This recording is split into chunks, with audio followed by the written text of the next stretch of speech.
శృతి. శృతి కలిసిన సంధ్యారాగపు సరిగమలో తొలి కలయికలో. శృతి, నమస్కారం. క్లాసికల్ సాంగ్ చాలా బాగా పాడావు, ఓల్డ్ క్లాసిక్స్.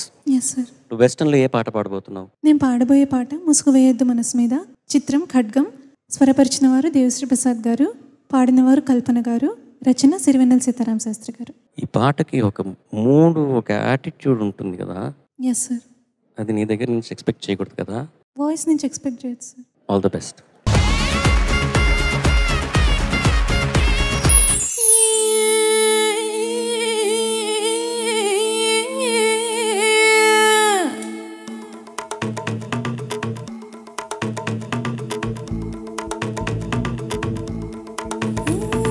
ముసుగు వెయ్యొద్దు మనసు మీద, వలలు వెయ్యొద్దు వయసు మీద. ముసుగు వెయ్యొద్దు మనసు మీద, వలలు వెయ్యొద్దు వయసు మీద. ఎగరనివ్వాలి కుర్రాళ్ళ రెక్కల్ని తుఫాను వేగాలతో.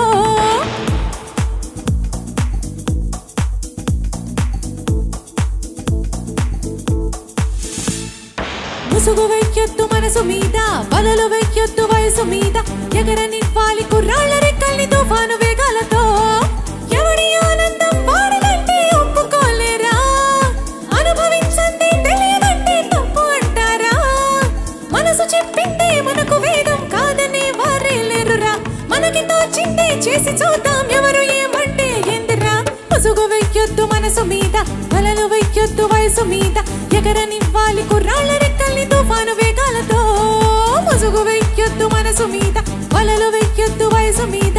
ఎగరనివ్వాలి కుర్రాళ్ళ రెక్కల్ని తుఫాను వేగాలతో.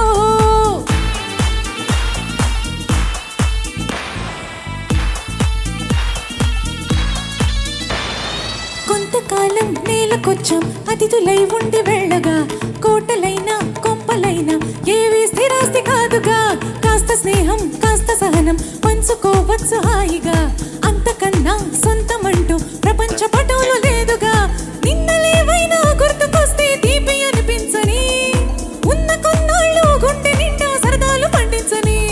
నువ్వెవరో నేనెవరో ఈ క్షణాన కలిసి నడుద్దాం. సావాసం సంతోషం ఇవి అందించి అందరిలో నవ్వు నింపుదాం. ముసుగు వెయ్యొద్దు మనసు మీద, వలలు వెయ్యొద్దు వయసు మీద. ముసుగు వెయ్యొద్దు వలలు వెయ్యొద్దు, ఎగరనివ్వాలి తుఫాను వేగాలతో.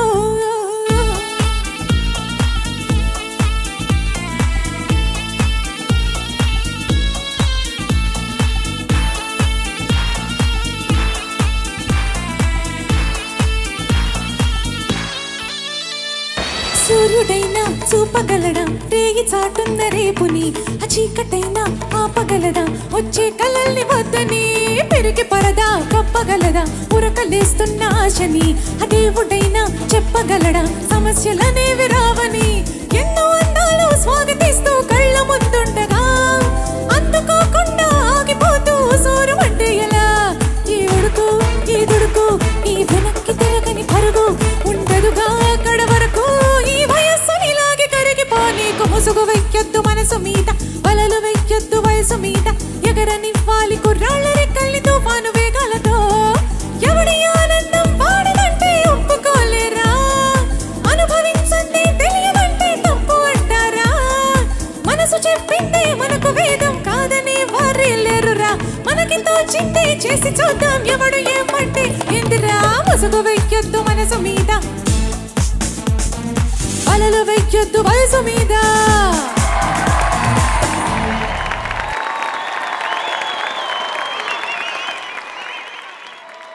ఒక్కసారి మా బ్యాకింగ్ సింగర్స్కి Vaishnavi and Swaraja, thank you so much ladies, thank you very much.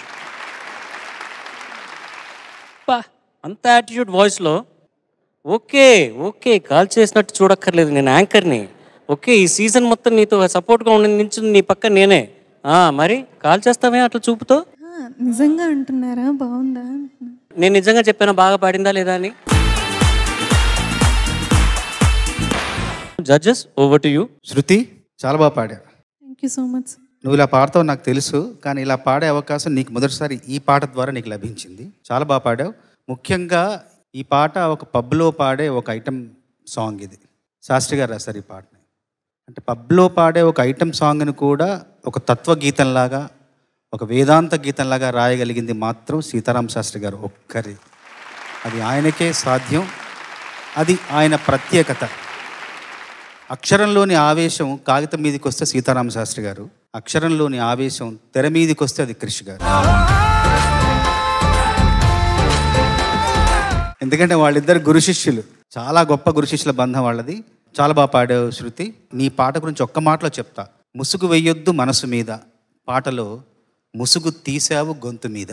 Thank you so much. ముసుగు వెయ్యొద్దు మనసు మీద, వలలు వెయ్యొద్దు వయసు మీద. చరణ్ గారు మీరు పాడేందుకు ముందు ఏమి ఎక్స్పెక్ట్ చేయొచ్చు అంటే వాయిస్ నుంచి ఎక్స్పెక్ట్ చేయొచ్చు అని నువ్వు చెప్పావు. అది నిజమే, ఎందుకంటే వింటూ ఉంటే ఆ వాయిస్లో it is so powerful and ఆ పాటకి ఒక జస్టిస్ ఏం చేయాలో అది యూఆర్ డూయింగ్ ఇట్. కానీ విజువల్స్ చూస్తూ ఉంటే నేనేమనలేదు, నన్ను చూడకు, అటు చూడు, కొరికేస్తుంది చూపుతోనే. వాయిస్లో ఉంది, పర్ఫెక్ట్గా ఉంది, కానీ విజువల్స్ చూస్తుంటే ఇంతమంది ఆడియన్స్ దొరకడం ఒక పెద్ద వరం. అది ఇంతమంది ఆడియన్స్ అలా దొరకరు. సార్ ఒక్క నిమిషం సార్, జానకి గారు స్టేజ్ మీద పాడి మీరు చూసారా? సార్ ఆవిడ ఎన్ని ఎక్స్ప్రెషన్స్ ఇచ్చినా కూడా అసలు ఏమి కనపడదు. ఇంత చిన్న పుస్తకం ఇట్లా అడ్డు పెట్టేసేసుకొని అసలు బాడీ లాంగ్వేజ్ అనేది ఏమి ఉండదు. చేతిలో ఒక చిన్న కర్చీఫ్ అది ఎలుకలాగా చేసుకొని దాన్ని నలిపేస్తూ ఉంటారు ఇప్పుడు ఇటు పక్క. కరెక్ట్. ఆ మైక్ ని ఇలా చేతిలో పట్టుకునేది కూడా లేదు, స్టాండ్ మైక్స్ ఆ కాలంలో. కరెక్ట్. నెక్స్ట్ జానకి గారు ఇవిడ. అవును, అట్లయితే ఓకే. యాక్చువల్గా ఈ పాట పాడింది మా స్వర రాక్షసి కల్పన పాడిన పాట ఇది. అసలు ఎంత ఎనర్జీ ఉంటుంది ఈ సాంగ్లో. So now that you're blessed with audience, at least ఒక ఐ కాంటాక్ట్ బాగుంటుందని నాకు అనిపించింది. అట్లీస్ట్ అంటే ఇప్పుడు మీరు you're just singing for the mic, కానీ ఇక్కడ thousands of audience are here. So ఒక పల్లవి ఆడియన్స్ కోసం పాడితే బాగుంటుందని ఒక రిక్వెస్ట్. ఆ ఐ కాంటాక్ట్ ఇక్కడ నేను చూశాను, it's not a good thing.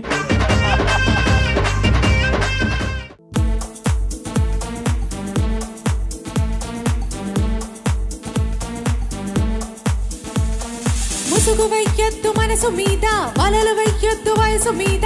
ఎగరనివ్వాలి కుర్రాళ్ళ రెక్కల్ని తుఫాను వేగాలతో. ఎవరి ఆనందం వాడదంటే ఒప్పుకోలేరా, అనుభవించండి తెలియదంటే తప్పు అంటారా. మనసు చెప్పింది మనకు వేదం కాదనే వారే లేరురా. మనకి తోచిందే చేసి చూద్దాం, ఎవడికే పట్టే ఎందుకా. ముసుగు వెయ్యొద్దు మనసు మీద, వలలు వెయ్యొద్దు వయసు మీద. ఎగరనివ్వాలి కుర్రాళ్ళ రెక్కల్ని తుఫాను వేగాలతో. సూపర్. ఆడియన్స్ ఎలా ఉంది చెప్పండి. దాంట్లో కూడా డిస్కౌంటే. First line pallavi eye contact అయింది, థర్డ్ లైన్ నుంచి మళ్ళీ చూసాను సార్, నేను కూడా చూస్తున్నానమ్మా నువ్వు పాడేది. What an amazing talent you are. Very good performance. ఇప్పుడు సునీత గారు ఎలా పర్ఫార్మ్ చేయాలని చెప్తారు. Okay, thank you, thank you. Janakamma reference తీశారు కాబట్టి జానకమ్మ పాడేటప్పుడు అసలు ఆవిడే పాడుతున్నారా అన్నట్టు ఉండటం సహజం, కానీ వాయిస్ చేసే మ్యాజిక్ అది గమనించాలి, రైట్? సో స్టేజ్ మీద పర్ఫామ్ చేసేటప్పుడు నీ బాడీ లాంగ్వేజ్ ఎలా ఉంది అనేది నీ పాటలో కూడా ధ్వనిస్తుంది. డాన్స్ చేస్తూ ఎగిరెగిరి డాన్స్ చేస్తూ ఊపిరిపోయేలాగా పాట శృతిలో లేకుండా అలా పాడమని ఎవరు చెప్పరు. కానీ స్టేజ్ అన్నప్పుడు, అండ్ నువ్వు ఇప్పుడు విజయ్ ప్రకాష్ గారు కనుక నీ చేత మళ్ళీ పాడించకుండా ఉండుంటే నా అభిప్రాయం వేరేలా ఉండేది. ఓకే, నువ్వు కాంపిటీషన్లో ఒరిజినల్గా పాడిన దానికి లాస్ట్లో పాడిన ఈ 4 ముక్కలకి చాలా డిఫరెన్స్ ఉంది. This is what that it. Yeah, performance గురించి కాదు నాన్న, యాటిట్యూడ్, సాంగ్ యాటిట్యూడ్ అది కావాలి. అంటే ఏ పాట ఎలా పాడాలో అలా పాడాల్సిందే. నువ్వే కదా ఎంపిక చేసుకుంది పాట. ఎంపిక చేసుకున్నప్పుడు మరి ఆ పాట నువ్వు బాధ్యత అని మాట్లాడుతున్నావు కదా, నీ బౌండరీ ఇది అని చెప్పి నువ్వు నిర్ణయం తీసేసుకున్నావు. అందులోంచి బయటికి వెళ్తే సొసైటీ ఏమన్నా అనుకుంటుందేమో, ఆర్ ఎవరన్నా నన్ను చూసి ఏంటి ఇలా అలా అని ఏమన్నా జడ్జ్ చేస్తుందేమో, రకరకాల కారణాలు ఏవో ఉన్నాయి నీ మనసులో, అందుకని నువ్వు ఓపెన్ అప్ అవ్వలేకపోతున్నావు అనేది నా ఫీలింగ్. మేడం సీజన్ బిగినింగ్ నుంచి చెప్తూనే ఉన్నాం మేడం, ఫైనల్స్కి వచ్చేసాం. So but you have to understand that. Janakamma చెప్పిన గొప్ప మాట అది. ఇప్పుడు నిన్నెవరన్నా పర్సనల్గా ఏదైనా నలుగురు కూర్చున్నప్పుడు అమ్మా నీకు ఇష్టమైన పాట ఒకటి పాడమ్మా అని అడిగితే పాడేది ప్రాబబ్లీ నీ పర్సనాలిటీని రిఫ్లెక్ట్ చేస్తుందేమో. కానీ నువ్వు ఒక స్టేజ్ ఎంచుకున్నప్పుడు వీళ్ళందరినీ ఎంటర్టైన్ చేయాలి అని నువ్వు నిర్ణయం తీసుకున్నప్పుడు నువ్వు అన్ని రకాల పాటలు పాడగలిగినప్పుడే ప్లేబ్యాక్ సింగర్ అవుతావు. అన్ని రకాల పాటలు కరెక్ట్గా ఏ ఎక్స్ప్రెషన్ తగ్గట్టుగా ఆ ఎక్స్ప్రెషన్ ఇవ్వగలిగితేనే ప్లేబ్యాక్ సింగర్గా రాణించగలుగుతావు. అర్థమైందా? నువ్వు కొంచెం నీ హ్యాండ్ మూమెంట్ ఇలా అయ్యేసరికి నీ పాటలో యాటిట్యూడే మారిపోయింది. దిస్ ఇస్ వాట్ ఈ సీజన్ అంతా మేము చెప్పాలనుకున్నది నీకు. ఓ అంట అమ్మయ్య. దయచేసి ఇవన్నీ గమనించుకోవాల్సిందిగా ప్రార్థన. చాలా చోట్ల శృతి పోయింది, చాలా చోట్ల ఒక్కసారి కాల్చివరా. ముసుగు వేయొద్దు మనసు మీద. నా వాయిస్ ఏమి అంత రఫ్ వాయిస్ కాదు, నా యాటిట్యూడ్ కానీ whatever it may be, we're discussing about that. కాబట్టి ఎవరి ఆనందం వాడదంటే ఒప్పుకుంటారా, అనుభవించందే తెలియదంటే తప్పుకోవాలా, మనసు చెప్పింది ముసుగు వేయొద్దు మనసు మీద, వలలు వేయొద్దు వయసు మీద, ఎగరనివ్వాలి కుర్రాళ్ళ రెక్కల్ని తుఫాను వేగాలతో. ఎవరి ఆనందం వాల్యూమ్ డిఫరెన్స్ కనిపించట్లా. ముసుగు వేయొద్దు మనసు మీద, వలలు వేయొద్దు వయసు మీద, ఎగరనివ్వాలి కుర్రాళ్ళ రెక్కల్ని తుఫాను వేగాలతో. ఎవరి అక్కడే వస్తుంది. ఎవరి ఆనందం వాడిదంటే ఒప్పుకుంటారా,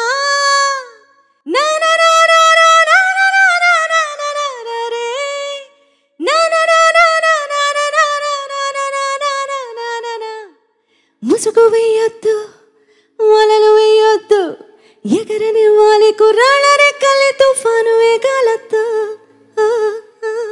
అదే అన్నావు కదా, చాలా బాగా ముద్దుగా అన్నావు. వాల్యూమ్ డిఫరెన్స్ చూపించడం కోసం పాడాను. I hope you understand what I'm trying to tell you.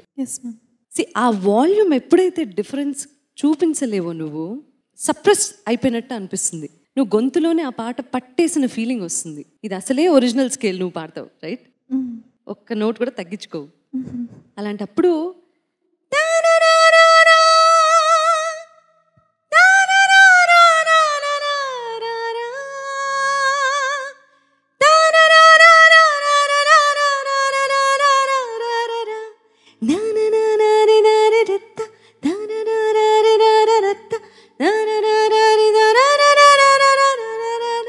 ఇవన్నీ నువ్వే చేయాలి, మైక్ ఏం చేయదు. Please take care of the rest of the songs. ముసుగు వెయ్యొద్దు మనసు మీద, వలలు వెయ్యొద్దు వయసు మీద. Point well reiterated madam, thank you so much. Krish garu, Paaduta Theeyaga అంటే అదొక పాటల పోటీ కదా, it's not a competition, it's a mentorship. నేను ఫస్ట్ నుంచి ఒక బాలసుబ్రహ్మణ్యం గారు ఈనాడు సంస్థ ఇది మొదలుపెట్టినప్పటి నుంచి ఇట్స్ లైక్ సింగర్స్ ఎన్నుకొని వాళ్ళని ఈ రౌండ్స్లో మెంటర్ చేసి ఒక ఇండస్ట్రీ కావచ్చు, బయట స్టేజ్ కోసం కావచ్చు అందించడానికి చేసింది. అది నేను మూడోసారి ప్రత్యక్షంగా ఆయన అక్కడ ఆకాశం నుంచి ఆశీస్సులు ఇస్తుంటే, మీకు శృతి గారు, మొదట చరణ్ గారు మిమ్మల్ని కవ్విస్తూ మీలో రెచ్చగొడుతూ దీన్ని ఇలా పాడాలమ్మా అని చిన్న సజెషన్ ఇస్తుంటే, బోసు గారు, అక్కడి నుంచి విజయప్రకాష్ గారు, అక్కడి నుంచి సునీత గారు ఎంత అద్భుతంగా ఆయన ఉన్నప్పుడు ఎలా అయితే జరిగేదో ఇక్కడ కూడా ఇది గ్రాండ్ ఫైనల్ని మర్చిపోయి మీకు ఒక క్లాస్ తీసుకుంటున్నందుకు మీకు వచ్చిన 5 లక్షల 3 లక్షల 1 లక్ష రూపాయలు మీరు వీళ్ళందరికీ సమానంగా పంచేవాలి. మీకు చక్కగా మీరు మొదటిసారి పాడినప్పుడు నేను సునీత గారితో పూర్తిగా ఏకీభవిస్తున్నాను. మొదటిసారి మీరు పాడినప్పుడు నేను బాగుంది అనుకున్నాను. రెండోసారి ఆయన వెళ్ళి అక్కడ కూర్చొని ఆ పాడు అని వీళ్ళందరూ మిమ్మల్ని రెచ్చగొట్టిన ప్రతిసారి, ఫర్ ఎగ్జాంపుల్ బోస్ గారు నాకు ఒక పాట ఇస్తే బాగుందండి ఈ లైన్ అనగానే ఆయనకు ఒక చిన్న అహంకారం వచ్చింది అన్నమాట. ఏంట్రా ఇదా, ఇంతకన్నా మంచిది ఇస్తాను చూడ నా లైన్ రాస్తారు.